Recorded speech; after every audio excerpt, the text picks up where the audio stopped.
I love Australia. I'd be here. I'd live here if I could. Oh. In Melbourne, Melbourne, actually. not Sydney? Not Sydney. What about you?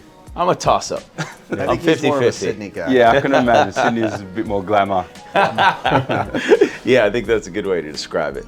So we want to start off with the early days of your career, if you don't mind. Sure. So we're builders, property developers, do some flipping. I know you guys did some property flipping. What was one of your most successful flips? I think the first flip was our most successful because it got us going. It was before we knew about these things called permits. Yes. We've had a few of those too. Yeah, it was the original condo we bought. We've always wanted to be fair to each other, and it was a 3-bed condo where one side was a massive room and then 2 beds on the other side. And we didn't think that there were laws, and we didn't think that there were supporting beams, so we just busted out the wall in between and made 2 massive bedrooms.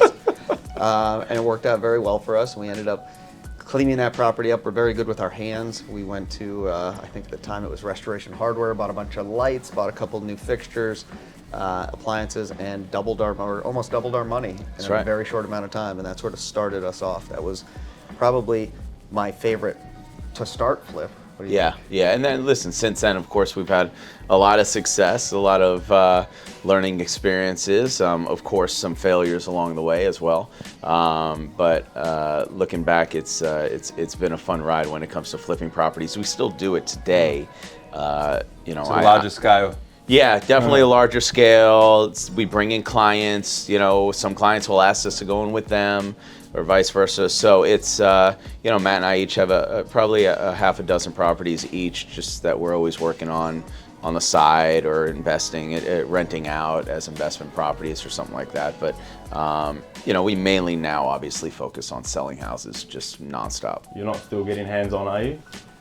No, at this point we're hiring the right people. Now that we've learned about permits and things like taxes, we decided to go the straight route. Just that first time. Now, Matt, I'm interested in you. So I read up that you started in Hollywood as a talent agent. Yep. How did you get involved in that, and what made you change industries? Josh and I we have very similar resumes. I'm 3 years older, so my background was a talent agent. At the time, I'd been very successful very early on. I was a very young talent agent, and the problem was it's a 24/7 job. And on the weekends, Josh and I would go around on our free time and we'd walk through open houses, and we started doing these very, very simple cosmetic flips. Think things like the TV shows back in the day, Curb Appeal. You just make the front pretty, or you put paint on, you change fixtures. The easy things that anybody really could do. And we ended up making more money than I was making on a 24/7 job in the top company in Hollywood that does what I do. And I was just like, this doesn't make any sense to us. Yep. And after we did a few of those flips, we looked at each other and we said, at that point, Josh, why don't you go into it full time? Because if God forbid it fails, I'm 3 years ahead of you in our business. And it never failed. And after Josh sort of started his mortgage company and went forward, I decided to jump ship. Yeah, my brother and I really resonate with you, so we always lean on each other. We always do business together. That's why we really respect you guys How in old your are you field. guys? I'm 28. And I'm 33.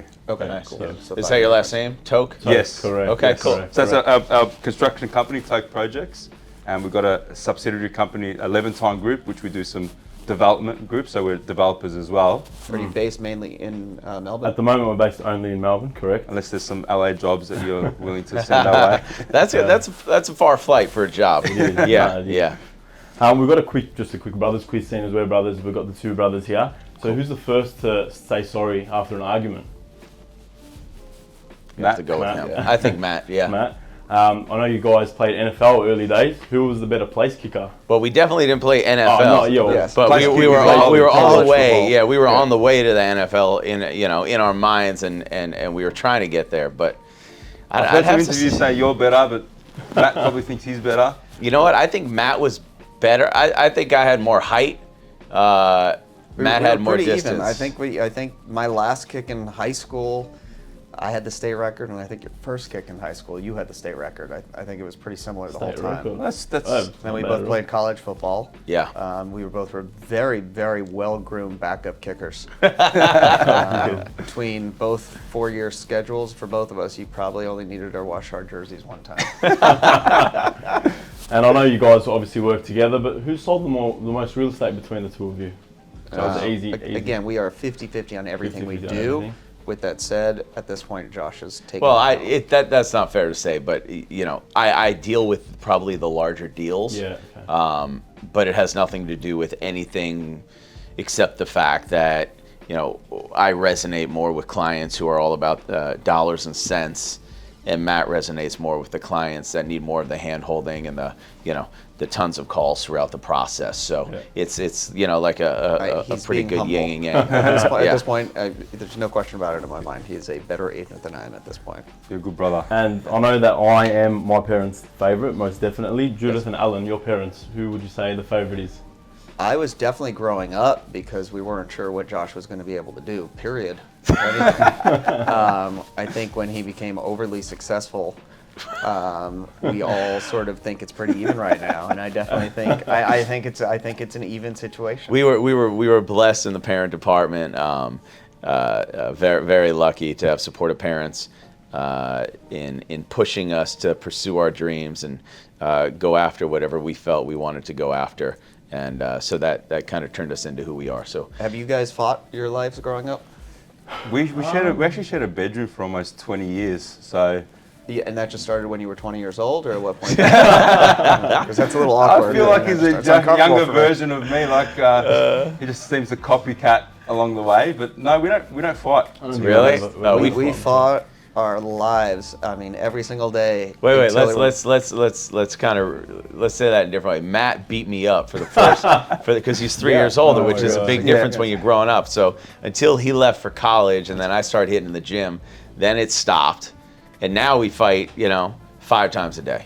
Right, but the real fighting was back in the day. The Yeah. physical fighting stopped the only first time he beat me up, and then I was smart enough to say, okay, well, this is not fun. I won the Yeah. whole time, one loss, and I'm going to call it a career. I stopped when my brother got 20 kilos heavier than me. Yeah, I mean, Yeah, that's it probably looks why like it's a a football player. Ridiculous, yeah. And one more question. It's just who's the first to leave the office? Would you say?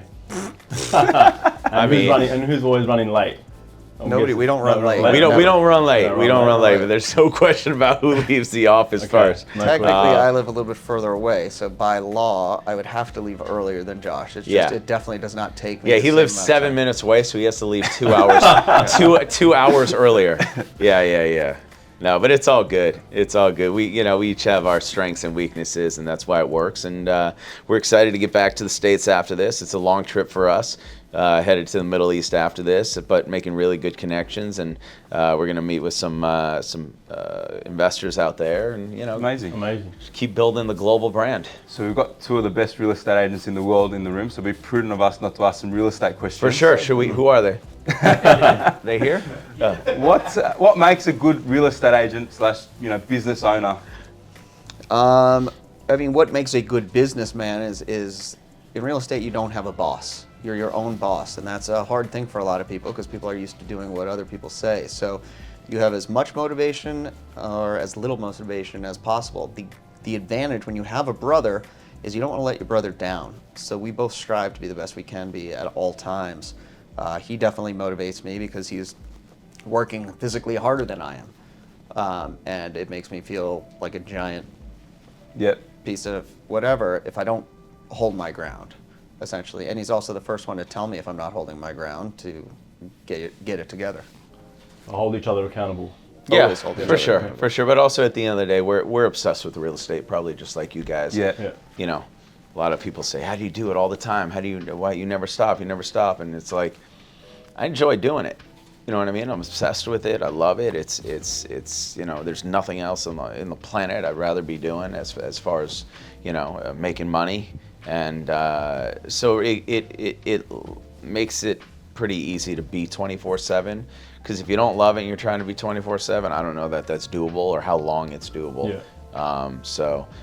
Over the years we've continued to build the Altman Brothers brand, which is nice. We just are in the midst of building out our newest office, which we're really excited about. That took a long time to find that right place where we'll be for the next 15 years by the water, by the beach, in Newport Beach area of California, and we're also moved down into San Diego. So at this point, we have pretty much a stronghold. Last year, we were the #1 team the entire coast, and that was 1.46 billion in sales in a year. So that was Congratulations. a big one for us. That was a major goal that we were pretty excited about.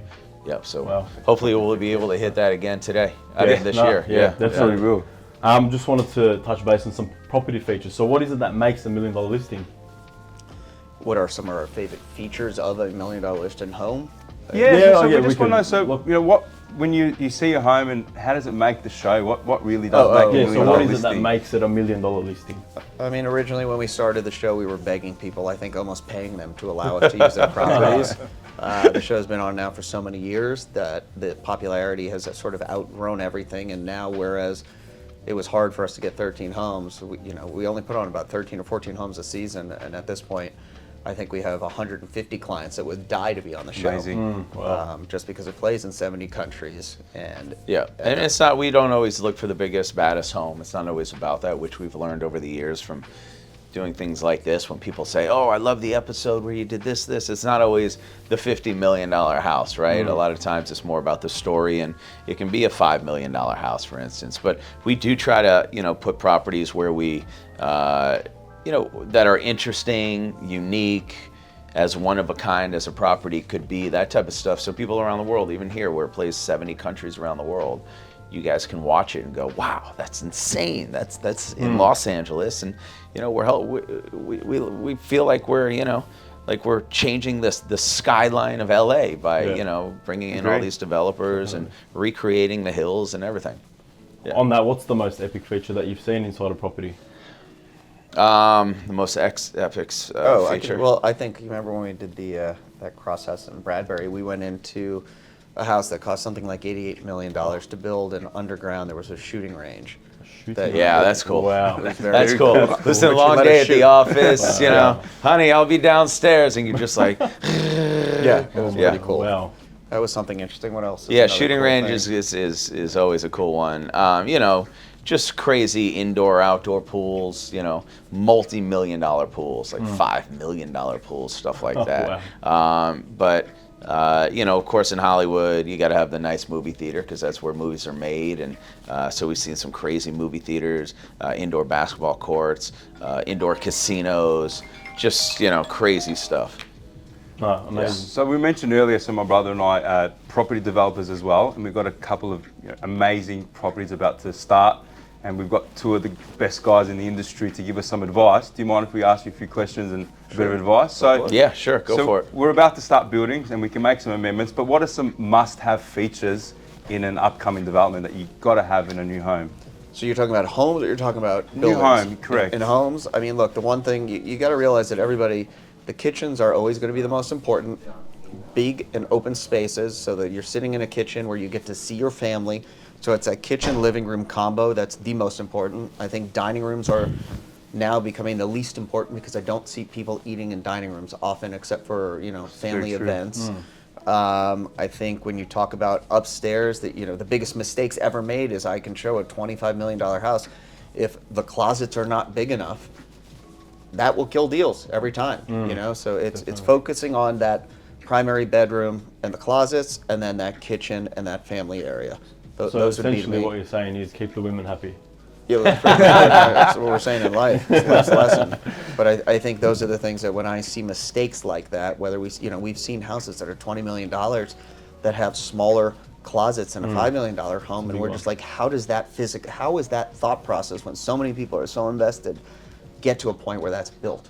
Yeah, we say that. Such an oversight. But also, also just moving with the trends. What was cool 5 years ago might not be cool anymore, right? We sell some of the coolest modern houses in the world. I mean, last year alone, in the same month, we sold a $65 million modern, a $45 million modern.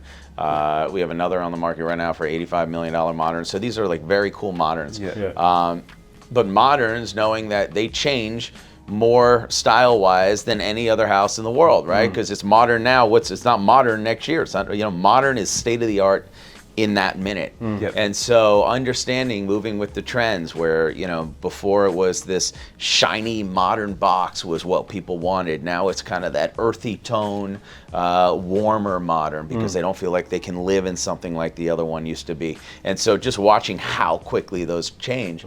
So for you guys, when you're doing houses and you're doing mega developments and you're looking 2 years ahead, 3 years ahead, right? You almost gotta you almost have to kind of go with your gut and think what is going to be at that time. Yeah, exactly. When we buy houses right now, I'm not looking at what they're going to be worth right now. I'm looking at what they're going to be worth in 3 years. So I'm studying, trends in the market and this and that. I'm actually okay buying houses right now when everyone says, "Oh my God, crypto, it's up, it's down, the market's up and down, the rates are high, low." It doesn't. Listen, the house I just bought, I'm not going to be done for 3 years. Correct. Yeah. Makes So, sense. and if you look at the trends historically, then that's okay. So there's No, just makes sense. I would Okay. also tend to stay away from spending overly on technology in the house. The more times I see the more new technological advances, is I for every time I hear about how wonderful it is, I hear about a person over the age of 50 who just wants to be able to turn a damn light bulb on and like Yeah. wants to open something. Like it's just I would set up your wiring so you're set for everything, Yep. but I would not Yeah. spend the money on the top stuff because it's not stuff anyone can see. And with the way technology is right now, you can get the same thing for free. You can buy a Crestron for a couple $100,000, or you can buy something, an app where it's free. And it So does the true. exact Yeah, same makes sense. thing. And I think that's where if I was a developer, I would slow down. And I've been telling some of mine, put in speakers. Don't put in the worst speakers, but if somebody is into music, they're going to get different speakers. Yeah, they're gonna rip it They're out gonna rip it anyways. out anyways. In my case, I don't listen to music a lot. So I'm not going to notice the difference. And a speaker works like a speaker. Yeah. No, it makes sense.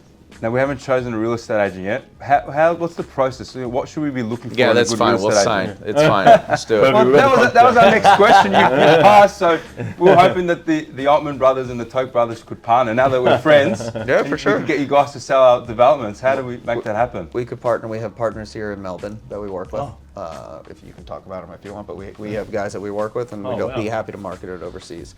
It's just not as easy as you think to get in a So, plane so what we're in saying less is there's a 17 hours. partnership between the Altman Brothers and the Toak Brothers happening. Okay. Amazing. No, Anything's possible. I know you guys are really busy. We really appreciate you taking the time. We to meet with definitely us. have a long day I do coming up. know. That's for sure. Another thank 6 you very hours. much Thanks for taking your the time, time. boys. Thanks, Really Yeah, hey, guys. congrats on your Appreciate it. success, Thank guys. you very much. Yeah. Thank you very much. Yeah, keep it Appreciate up. Thank you very Thanks, much. man. Cheers. The brothers on the other side of the world. Cheers, boys. Thanks. Yeah, love one. Love 'em. That was